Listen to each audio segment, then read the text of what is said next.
अनजान कॉलर। रात के 11 बज रहे थे। तेज बारिश हो रही थी और सड़कें लगभग सुनसान थीं। अजय अपनी कार में घर लौट रहा था। उसने फोन पर अपनी मां से बात करते हुए कहा, बस 5 मिनट में पहुंच जाऊंगा मां। रास्ते में इक्का दुक्का गाड़ियां ही नजर आ रही थीं। अचानक उसकी हेडलाइट की रोशनी में एक लड़की दिखाई दी।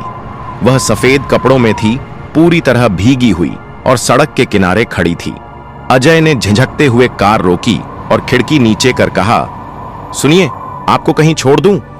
लड़की ने कोई जवाब नहीं दिया, बस धीरे से कार का पिछला दरवाजा खोला और अंदर बैठ गई। जैसे ही उसने दरवाजा बंद किया, अजय को अचानक ठंडक महसूस होने लगी। ऐसा लगा जैसे कार के अंदर का तापमान अचानक गिर गया हो। उसने रियर व्यू मिरर में देखा। लड़की का सिर झुका हुआ था, लंबे गीले बालों ने उसका चेहरा ढक रखा था। गाड़ी चलती रही, लेकिन माहौल अजीब होता जा रहा था। कुछ देर बाद बिना किसी कारण के कार का रेडियो चालू हो गया। उसमें से सिर्फ अजीबोगरीब स्टैटिक आवाजें आ रही थीं। अजय ने घबराकर रेडियो बंद कर दिया। तभी लड़की ने पहली बार ठंडी धीमी आवाज में कहा, वहां सामने वाले मोड़ पर। अजय ने सामने देखा, कोई घर या कॉलोनी नहीं थी, बस एक पुराना उजाड़ सा बंगला खड़ा था।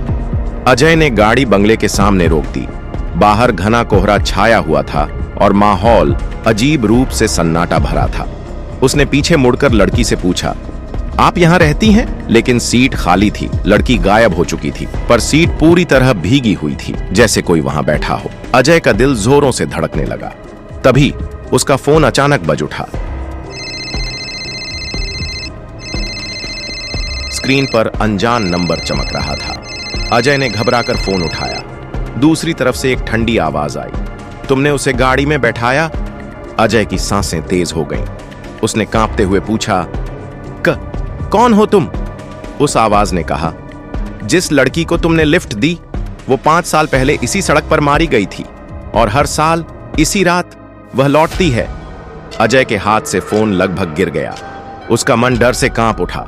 उसने धीरे धीरे रियर व्यू मिरर में देखा और वहीं उसकी सीट पर लड़की फिर से बैठी हुई थी। इस बार उसकी आंखें सफेद थीं, चेहरे पर अजीब सी मुस्कान थी। अचानक लड़की तेज आवाज में हंसने लगी। गाड़ी के अंदर बिजली कौंधी और अजय की चीख के साथ सब कुछ अंधेरे में चला गया।